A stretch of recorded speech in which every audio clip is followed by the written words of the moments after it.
baratti dira.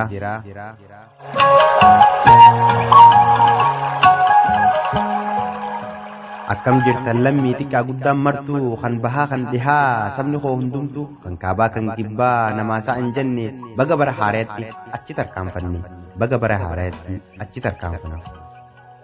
Nuti bakkuma kalee jirraa guyyaa rabbiin taa'u arras bullaan kalee tahaa kan dabren deebi'u iftaanis as deemaa kan hin boru je'u akkatti waggaanis yeroo isaa fixatee isa haarawaa dhufetti imaanaa dhaamatu isa haarawaa dhufetti imaanaa dhaamatu.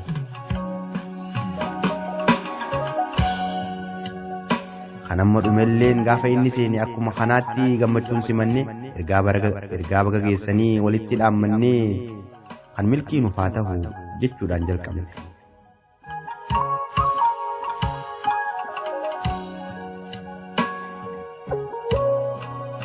Bara haaraa kanas akkuma aadaa teenyaa hawwaniif manguddoon xiqqaa guddaan keenya bara saduu akka nuuf ta'u kan qabne hammeenya. Jaalalaaf tokkummaadha barbaada sabni keenya jaalalaaf tokkummaadha barbaada sabni keenya.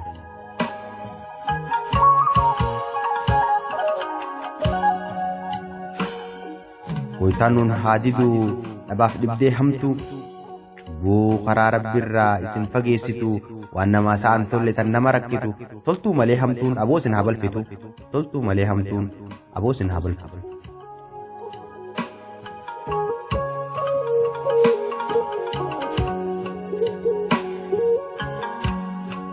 Guddaan nurra bulee umrii haa dheeratu xiqqaan guddaa irraa ilmi haa baratu hayyuun beekaa jabaan kan lammii jaalatu heera uumaatiif jecha dhugaa haa dubbatu heera uumaatiif jecha dhugaa haa dubbatu.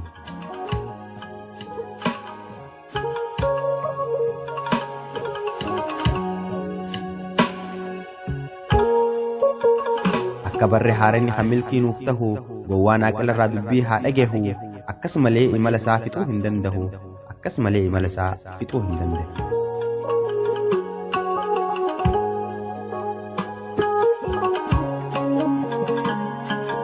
Ni yaadattan taanaan cubbuu bara kana keessa qaxxaamurree as ceene gamana taatee nu duraa hunda seena dharraa barree ammoo tan baranaa qaamwaan agarre ammoo tan baranaa qaamwaan agarre.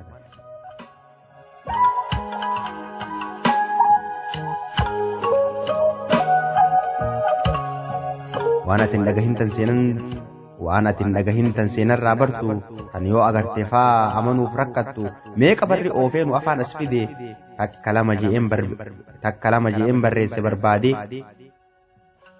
gaddaa fi gammachuu waan keessa koo waade gaddaa fi gammachuu waan keessa koo waade.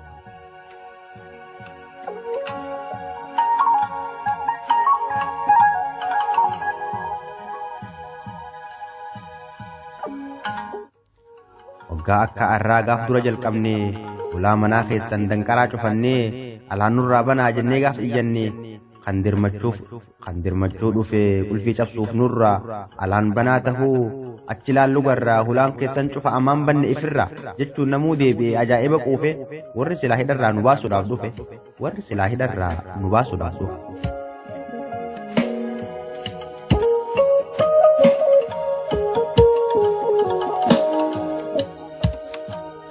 Yeroo san jumlaadhaan dhandhamne himamtee hin dhumtuu tan gaafas mudanne hayyuu qaroo sabaa hedduu hidhaan dhabne miidiyaa sagalee ummataa buziniin saamamne artistii nurraa ajjeesan gumaa yoon baafanne artistii nurraa ajjeesan gumaa yoon baafanne.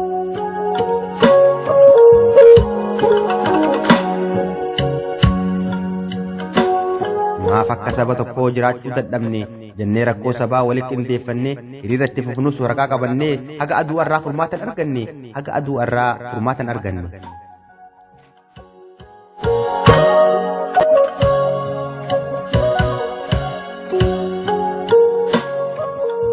Barri amma dhume kun Oromoota biraa hamaadha moo gaarii yaamamutti jira.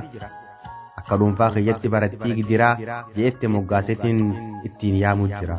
Je'etti moggaasetiin ittiin yaamu jira.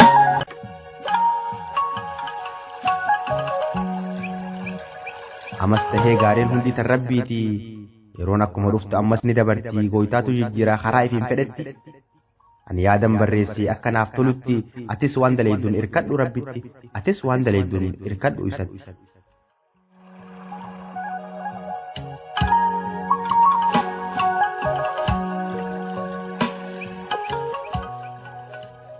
kan dabres kutee jira hamtuu isaa fudhatee kan dhufes ni eegala hojiitti kennamte daa'iraan Khaaliqaati qolleen dhaabbattu gubbaatti kennamti wanti ishiin gootu gubbaa gadoo guutii wanti ishiin gootu.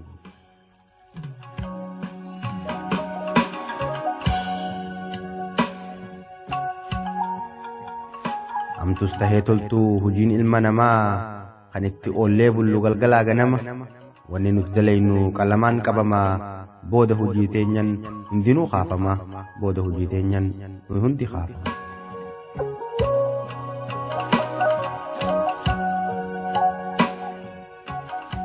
Kanaafuu gaarii malee cubburraa fagaadhu yoo aara qabaatte miira keetoo hadhu hayyuu fi aalima saahiba godhadhu goototaa fi arjaa fakkeenya godhadhu goototaa fi arjaa fakkeenya godhadhu.